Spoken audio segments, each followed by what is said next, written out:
동물보건사 1회 시험에서 자격증을 취득한 현직 수의사가 풀이해주는 하루 세계 기출문제 공부 5번째 시간입니다. 이번 영상은 개의 질병과 관련된 문제들을 모았습니다. 그럼 지금부터 시작해보겠습니다. 문제 1번입니다.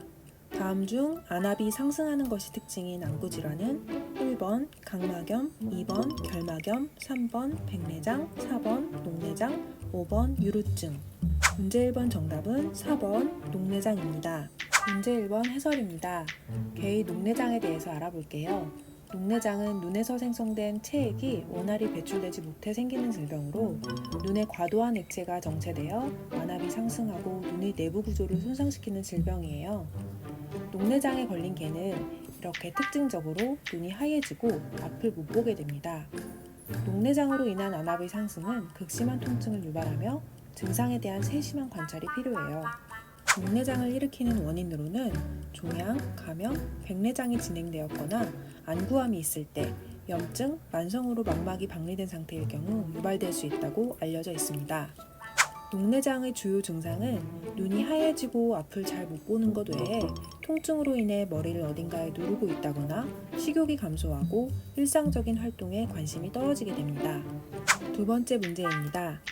위와 가까이 있는 장기에 염증이 생길 경우 심한 통증을 일으키고 소화기 증상을 나타내는 질병은 1번 신부전, 2번 방광염, 3번 구내염, 4번 당뇨병, 5번 췌장염.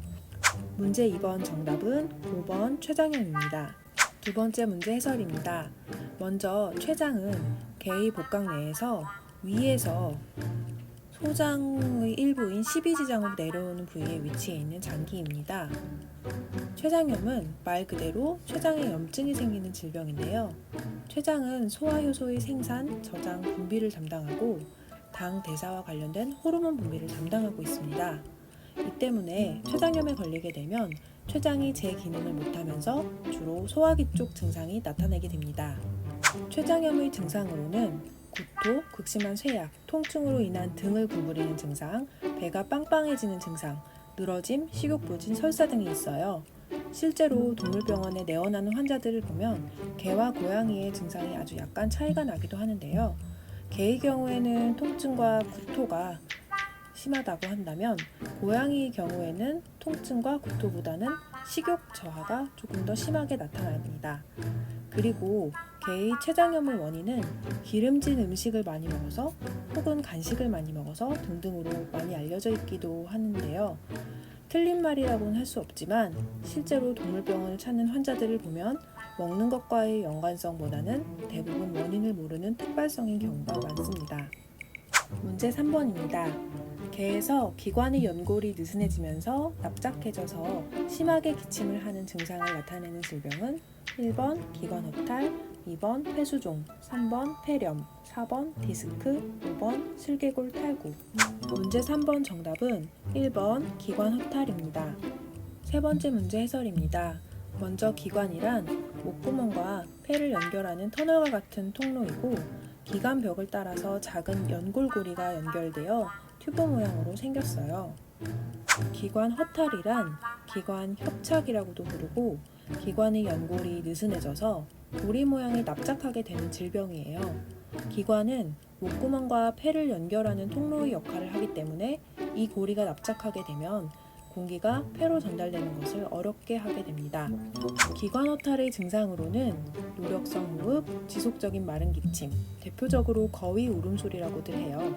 그리고 산소가 충분히 공급되지 못함으로 인한 잇몸이 창백해지는 것, 움직였을 때 급격히 피곤해하는 증상을 보입니다.